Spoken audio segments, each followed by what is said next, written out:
किसी की सलाह से रास्ते जरूर मिलते हैं, पर मंजिल तो खुद की मेहनत से ही मिलती है।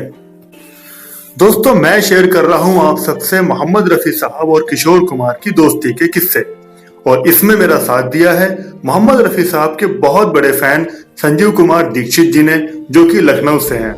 दोस्तों, संजीव कुमार दीक्षित जी की मोहब्बत रफी साहब के लिए इतनी है कि उन्होंने अपना जो मोबाइल नंबर लिया है उसके लास्ट डिजिट्स में मोहम्मद रफी साहब की डेट ऑफ बर्थ ली है उन्होंने, इतना चाहते हैं उनको। तो संजीव कुमार जी की बात को ही आगे बढ़ाता हूं और किस्सा शुरू करते हैं। 1975 और 77 के बीच जब इमरजेंसी भारत में लागू हो चुकी थी, तब किसी विवाद के चलते किशोर कुमार के गीतों को बैन कर दिया गया था। लेकिन कुछ साल बाद ही किशोर दा के गीत ऑल इंडिया रेडियो पर बजना शुरू हो गए। जब किशोर दा को यह बात मालूम पड़ी तो वो सीधे ऑल इंडिया रेडियो के दफ्तर गए और वहां के अधिकारियों से इसका शुक्रिया अदा किया। लेकिन वहां के लोगों ने बताया कि किशोर दा, ये जो आपका बैन हटा है, ये प्रधानमंत्री के आदेश के साथ ही हटा है। उन्होंने आदेश दिया है तब ये बैन आपका हटा है।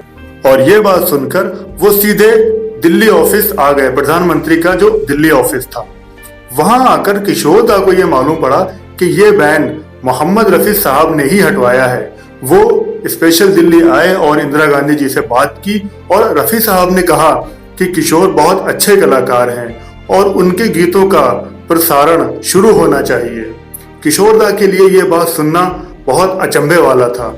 उनको यकीन नहीं आ रहा था कि कोई शख्स उनके लिए ऐसा भी कर सकता है।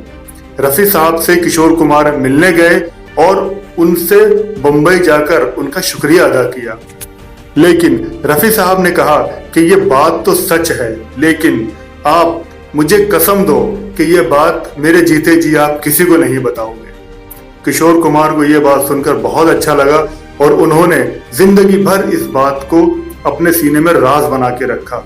लेकिन जब मोहम्मद रफी साहब इस दुनिया को छोड़कर हमेशा के लिए चले गए, तब किशोर दा उनके पैरों के पास बैठकर बहुत रोए और रोते रोते उन्होंने ये सारा किस्सा बयान किया।